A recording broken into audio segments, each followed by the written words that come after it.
saya mendoakan anda ceria dan damai pada hari ini. Kita amat memerlukan kedamaian dan keceriaan dalam hidup ini. Apatah lagi agama kita memang satu agama yang membawa satu risalah yang melahirkan kedamaian dan keceriaan bagi semua. Bukan hanya bagi orang Islam, malah bagi orang yang bukan Islam juga.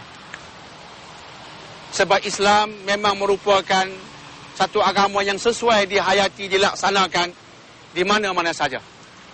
Justru pada kali ini, saya akan berbicara sebuah tajuk yang berbunyi Islam Agama Universal.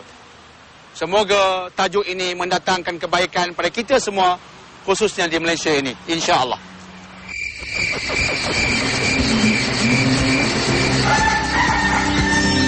Tuan-tuan dan puan-puan yang dimuliakan, Islam merupakan sebuah agama yang lengkap, lagi komprehensif.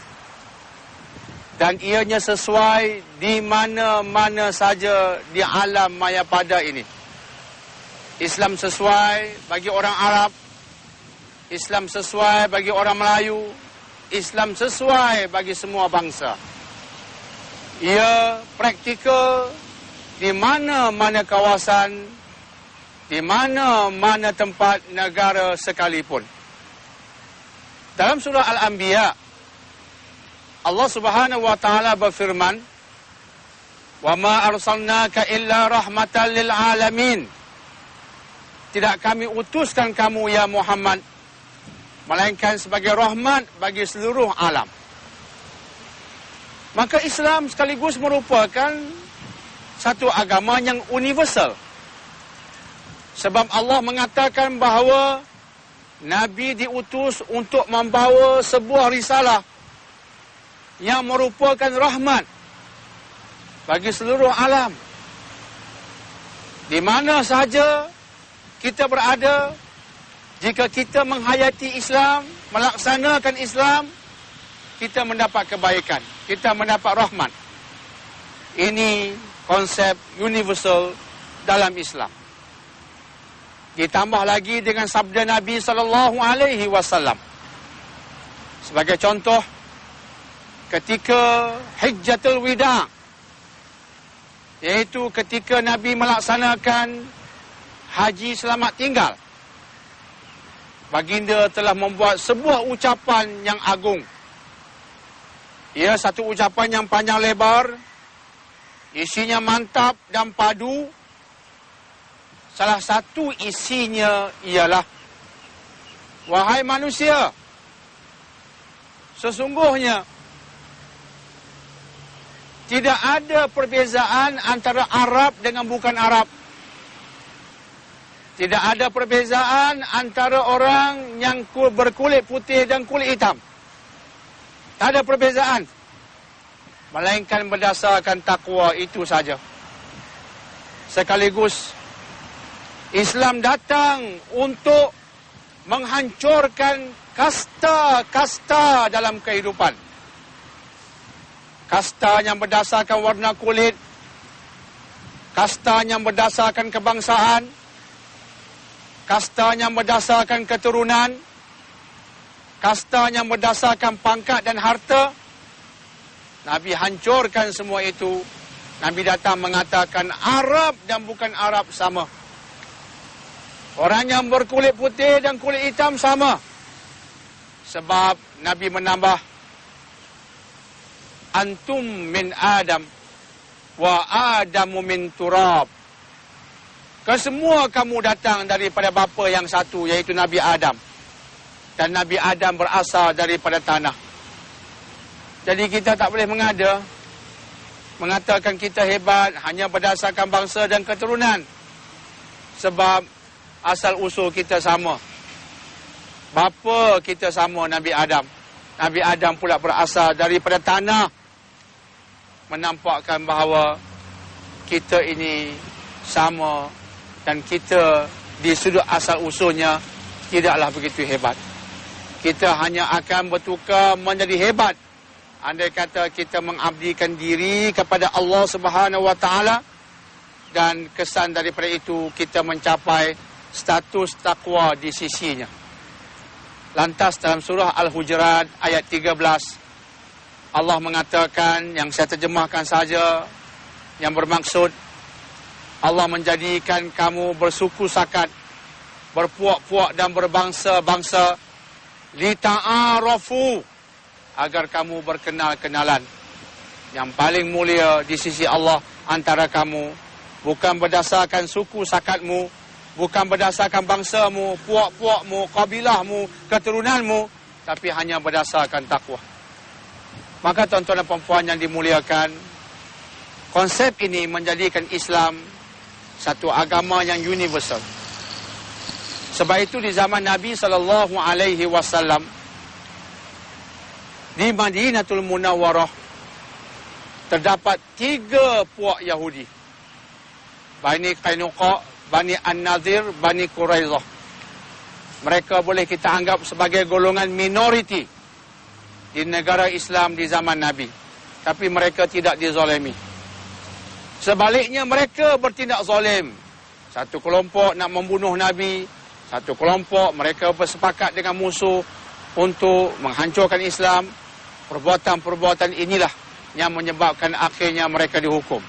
Tanpa itu, walaupun mereka minoriti, walaupun mereka Yahudi, mereka boleh hidup dengan aman damai bersama orang Islam di Madinatul Munawwarah. Ini menampakkan pada kita, Islam memang sebenarnya sebuah agama yang universal. Ada seorang tokoh dari Barat, Mrs. Carly Fiorina. Beliau pernah berucap di Minneapolis, Minnesota. Berucap kepada pakar-pakar ekonomi pada tanggal 26 September tahun 2001. Beberapa hari selepas berlakunya tragedi 11 September 2001. Ucapan beliau bertajuk Technology, Business, and Our Way of Life. What's next? Di hujung ucapan itu, beliau menceritakan tentang sebuah tamadun yang mempunyai kelebihan-kelebihan yang luar biasa. Antaranya ialah dia merupakan sebuah tamadun dan empire yang dalamnya terdapat pelbagai bangsa, pelbagai latar belakang dan keturunan, menggunakan pelbagai bahasa. Tetapi walaupun demikian, mereka dapat membangun dengan hebat secara yang inovatif, kata Mrs. Carly Fiorina. Dan Barat terhutang budi pada tamadun ini.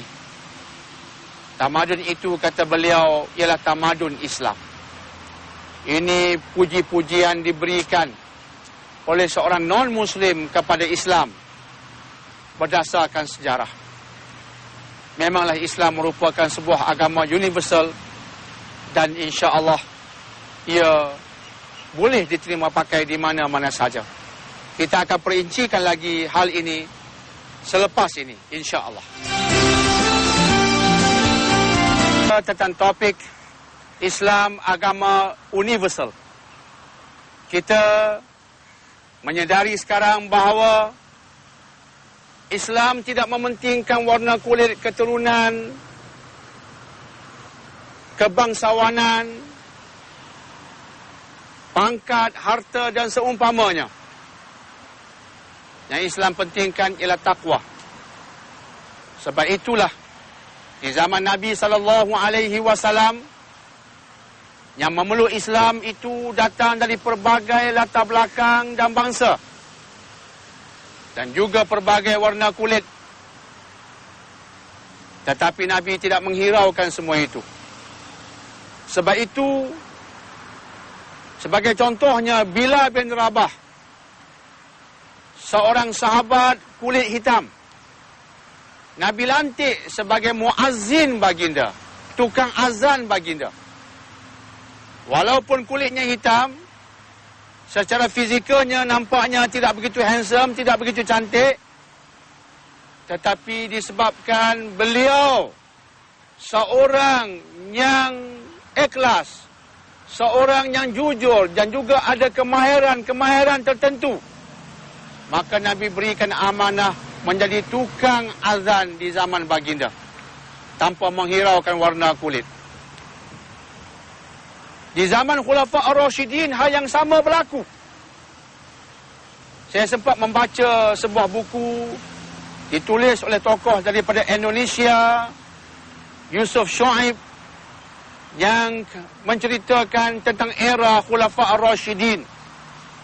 Diceritakan pada suatu ketika umat Islam ataupun tentera Islam berbincang dengan pihak musuh daripada Rom dan Parsi.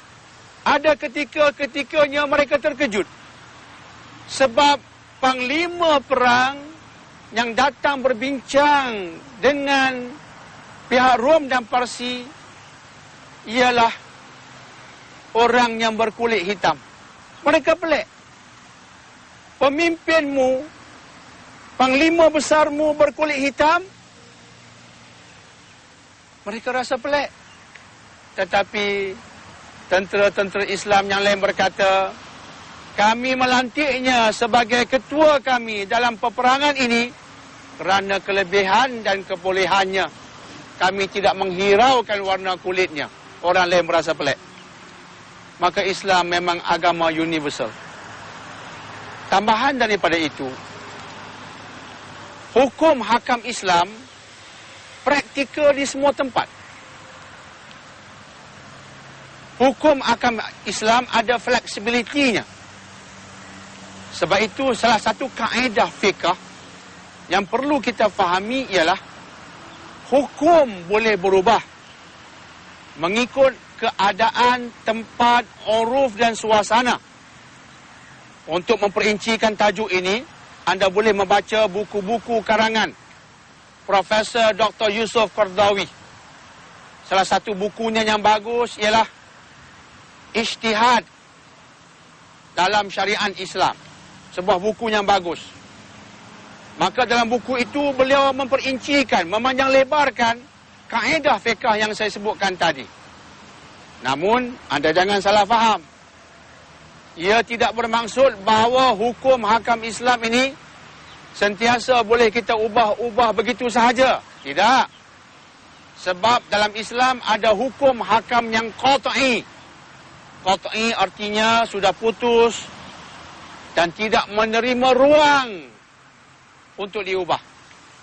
Sebagai contohnya, hal yang berkaitan dengan akidah Allah Esa.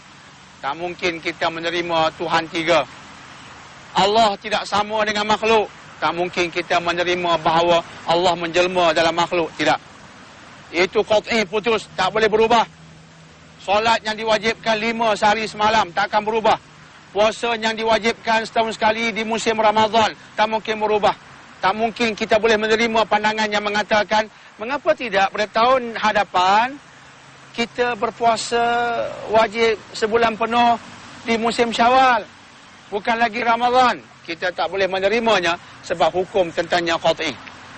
Tetapi dalam aspek yang lain, aspek ranting, agama Islam fleksibel. Itu kehendak agama, bukan kehendak kita. Bukan kita memandai-mandai mengatakan kita kena fleksibel lah dalam beragama. Tidak. Dia bukan keputusan kita. Dia keputusan yang berdasarkan Quran dan Sunnah. Dia keputusan yang berdasarkan pengamalan Rasulullah sallallahu alaihi wasallam yang menonjolkan fleksibiliti ini. Sebab itulah lahir kaedah fiqh yang kita sebutkan tadi. Sebab itu kita tidak berasa pelik. Contohnya di Malaysia, rata-ratanya fiqh kita berdasarkan fiqh mazhab Syafi'i. Kita pergi ke India mungkin fiqhnya berdasarkan fiqh mazhab Abu Hanifah, mazhab Hanafi. Kita pergi ke negara lain ikut fiqh mazhab Maliki. Di tempat lain mengikut fiqh mazhab Hambali. Tak ada masalah. Ia isu ranting. Yang penting kita jangan jadikan dia sebagai alasan untuk berpecah belah. Maka dengan fleksibiliti inilah menjadikan Islam agama universal. Ia boleh dilaksanakan di mana-mana saja. Kita lihat sekarang di barat semakin ramai orang peluk Islam. Malah CNN News melaporkan bahawa setiap tahun 20,000 orang peluk Islam di Amerika sahaja. Maka flexibility syariat Islam, fiqh Islam menjadikan Islam sesuai diamalkan termasuk di Amerika. Inilah kehebatan Islam sebagai satu agama universal. Jangan ke mana-mana.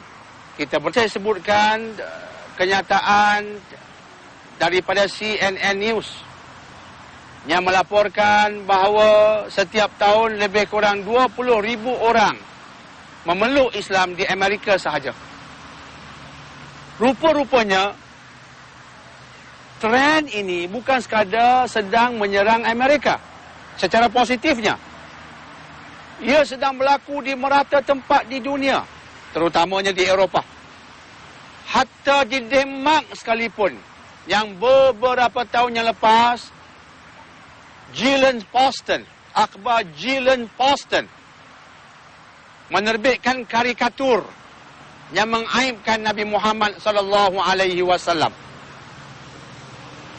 Tiba-tiba selepas itu, semakin ramai orang-orang di Denmark mengkaji Islam, mengkaji riwayat hidup Nabi Muhammad, dan selepas itu meledak peratus orang-orang memeluk Islam di Denmark.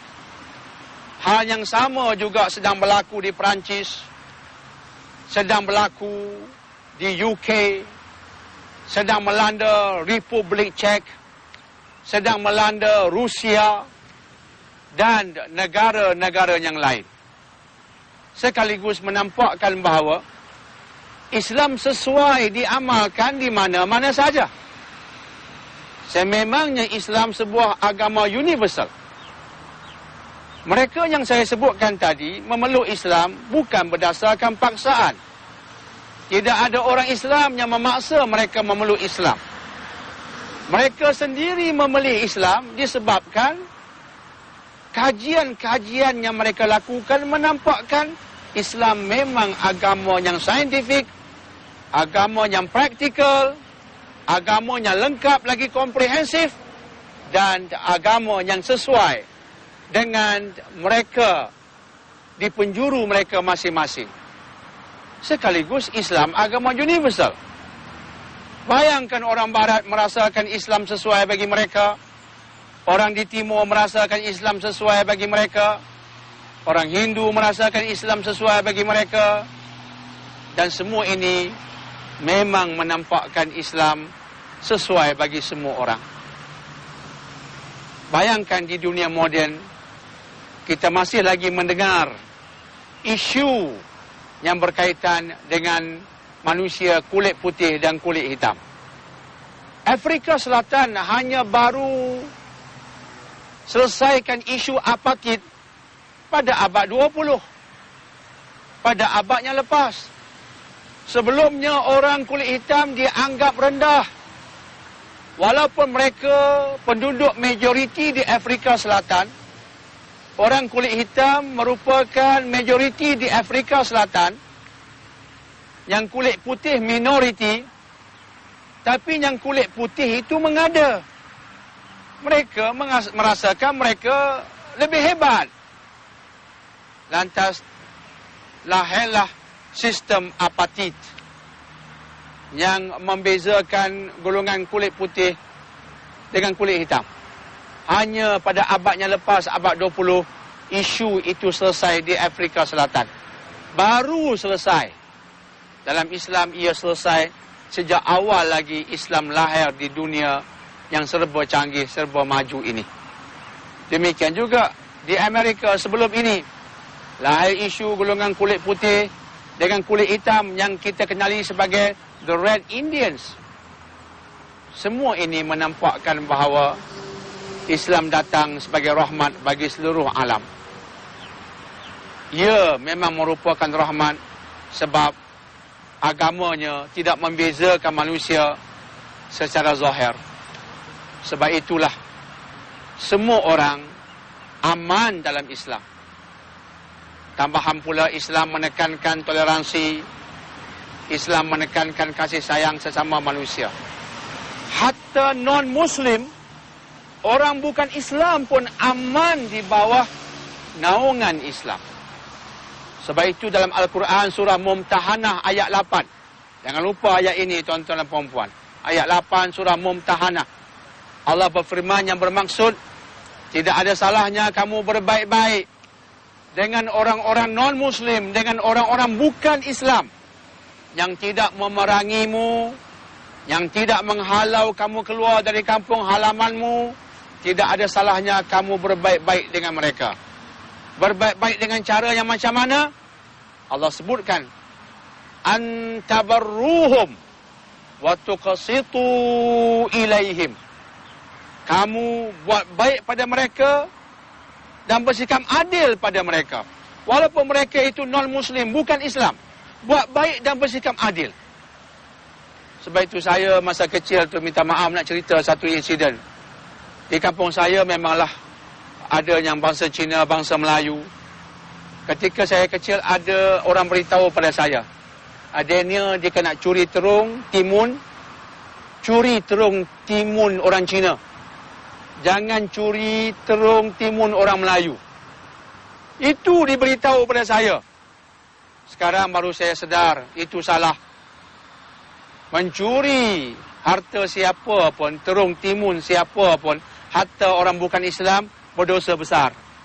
Itulah ajaran kita, ajaran agama Islam yang menampakkan memang benar Islam agama universal. Alhamdulillah. Terima kasih atas perhatian anda. Semoga Allah memberkati anda insya-Allah. Wabillahi taufiq wa hidayah. Wassalamualaikum warahmatullahi wabarakatuh.